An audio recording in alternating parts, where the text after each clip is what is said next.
అదే RTV app వార్తల్ని క్షణాల్లో చదివే అవకాశం ఉంటుంది. ఒక న్యూస్ పేపర్, ఒక టెలివిజన్ ఛానల్ మీ చేతుల్లో ఎప్పుడూ ఉంటాయి. అమెరికా దేశం ఇరాన్ పై ఆకస్మికంగా వైమానిక దాడులు జరపడాన్ని నిరసిస్తూ వామపక్ష పార్టీల కేంద్ర కమిటీ పిలుపు మేరకు ఈరోజు కరీంనగర్ జిల్లాలో వామపక్ష పార్టీల ఆధ్వర్యంలో నిరసన వ్యక్తం చేయడం జరుగుతూ ఉంది. యుద్ధోన్మాద అమెరికా తన కనుసన్నల్లో ఉండేటువంటి రాజ్యాలకు అనుకూలంగా వ్యతిరేకంగా ఉండేటువంటి రాజ్యాలపైన దాడులు చేస్తూ అకృత్యాలు చేస్తూ ఉన్నటువంటి పరిస్థితిని చూసాం. గాజాపై ఇజ్రాయిల్ దాడులు కొనసాగుతూనే ఉన్నాయి, పాలస్తీనాపై కొనసాగుతూనే ఉన్నాయి. 76,000 మంది అమాయక ప్రజలు ఇప్పటికే చనిపోయారు. అందులో చిన్నపిల్లలు, నవజాత శిశువులు కూడా చనిపోయినటువంటి పరిస్థితి ఉంది. అమెరికా తమ చెప్పు చేతుల్లో ఉండేటువంటి రాజ్యాలకు ఏదైతే ఆయుధ సంపత్తి సరఫరా చేస్తూ తమ చేతుల్లో లేనటువంటి, తమ మాట వినటువంటి దేశాలపైన ఆధిపత్యం చలాయించడం కోసం దాడులు కొనసాగిస్తూ ఉంది. తమ ఆయుధాలు అమ్ముకోవడం కోసం ప్రపంచ దేశాల మధ్య చిచ్చు పెడుతూ పబ్బం గడుపుతున్నటువంటి పరిస్థితి కనిపిస్తూ ఉంది. ఇరాన్ పైన కూడా అదేవిధంగా దాడులు చేసింది. ఇరాన్కు అమెరికాకు ఎలాంటి సంబంధం లేదు, కానీ అణ్వాయుధాలు ఉన్నాయన్న నేపంతోనే దాడులు చేయడం ఇది చాలా సిగ్గుమాలిన చర్య.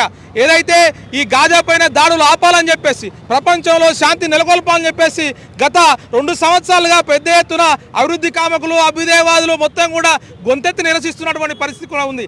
అమెరికాతో పాటు ఇవాళ పశ్చిమ దేశాలు కూడా ఆందోళన బాటపట్టాయి. అమెరికాలో బతుకు జీవనోపాధి పెంపొందించే విధంగా మనం ఉండాలి తప్ప ఇలాంటి యుద్ధాలు ప్రేరేపించకూడదని చెప్పేసి అమెరికాలో 5 నగరాల్లో పెద్ద ఎత్తున ప్రజలు నిరసన వ్యక్తం చేశారు. పశ్చిమ దేశాల్లో కూడా ఇలా పెద్ద ఎత్తున నిరసన వ్యక్తం చేస్తున్నారు. పశ్చిమ దేశాలపైన ఆధిపత్యం చెలాయించడం కోసం అమెరికా ఈ సంస్కృతి తీసుకొచ్చింది. పశ్చిమ దేశాలపైన ఆధారపడినటువంటి భారత్ లాంటి దేశాలు ఇలా హార్మోన్ లాంటి జలసంధిని మూసివేస్తే ప్రపంచానికే పెద్ద ప్రమాదం ఉంది. ప్రపంచంలో క్రూడాయిల్ ధరలు పెరిగేటువంటి అవకాశం ఉంది, నిత్యావసర వస్తువుల ధరలు పెరిగే అవకాశం ఉంది. కాబట్టి ఇప్పటికైనా ఈ దేశ ప్రధాని మోడీ నోరు విప్పాల్సిన అవసరం ఉంది. పాకిస్తాన్కు ఇండియా జరిగినప్పుడు కూడా మేమే యుద్ధాన్ని ఆపామని చెప్పి అంటాడు. అట్లాగే గాజాకు సంబంధించి, పాలస్తీనాకు సంబంధించి, ఇజ్రాయెల్కి సంబంధించి, ఉక్రెయిన్కి సంబంధించి, రష్యాకు సంబంధించి మొత్తం ప్రపంచంలో మేమే పెద్దన పాత్ర వహిస్తున్నామని చెప్పేసి విధంగా అమెరికా అగ్రరాజ్యం డొనాల్డ్ ట్రంప్ వచ్చిన తర్వాత తమ విధానాలు కొనసాగిస్తున్నటువంటి పరిస్థితి ఉంది. మొత్తానికి ప్రపంచవ్యాప్తంగా శాంతి నెలకొల్పాలే తప్ప యుద్ధాలు వద్దనేది వామపక్ష పార్టీలుగా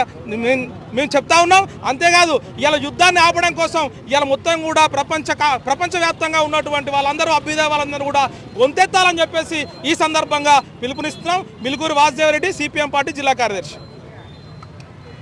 పార్టీల పిలుపు మేరకు ఈరోజు కరీంనగర్లో ఉన్నటువంటి గీతాభవన్ చౌరస్తాలో ఇరాన్పై జరుగుతున్నటువంటి దాడులు, అమెరికా చేస్తున్న దాడులపైన సిపిఐ పార్టీ కరీంనగర్ జిల్లా తరఫున తీవ్రంగా ఖండిస్తున్నాం. అట్లాగే ఇరాన్ దేశం యొక్క సార్వభౌమాధికారాన్ని దెబ్బతీసేలా ట్రంప్ వివరిస్తున్నాడు. ఆ వ్యవహారాన్ని ఈరోజు పశ్చిమాసియా దేశాలలో కూడా రానున్న రోజుల్లో ట్రంప్ నియంత్రిత పోకర్లతో కూడా ఇరాన్ ఇతర దేశాలలో యుద్ధాలు చేసి ఆ ప్రజల యొక్క మనోభావాలను దెబ్బతీసే విధంగా ట్రంప్ యొక్క విధానాలు ఉన్నాయని సందర్భంగా తెలియజేస్తున్నాం. ట్రంప్ యొక్క విధానాలు మార్చుకోకపోతే రానున్న రోజులలో వామపక్ష పార్టీలుగా ప్రపంచ దేశాలలో ఉన్నటువంటి వామపక్ష పార్టీలు ట్రంప్ యొక్క విధానాలపైన వ్యతిరేకించి ఉద్యమం చేపట్టి అమెరికాలో ఉన్నటువంటి ఇరాన్ దేశంలో అణ్వాయుధాలు తయారు చేస్తున్న అనుమానంతో ట్రంప్ ఆ దేశం పైన యుద్ధం ప్రకటించిండు.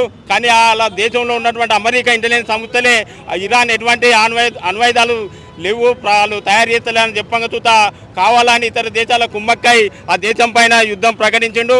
అతని యొక్క వేరే ఉద్దేశం అణ్వాయుధాలు కాకుండా కూడా ఇజ్రాయెల్ అటువంటి దేశాలకు ఒత్తిడి పలుకుతూ. మరిన్ని వీడియోస్ కోసం ఛానల్ ని సబ్స్క్రైబ్ చేయండి, లేటెస్ట్ అప్డేట్స్ కోసం వాట్సాప్ ఛానల్ ని ఫాలో చేయండి, అండ్ లింక్ డిస్క్రిప్షన్ లో ఉంది.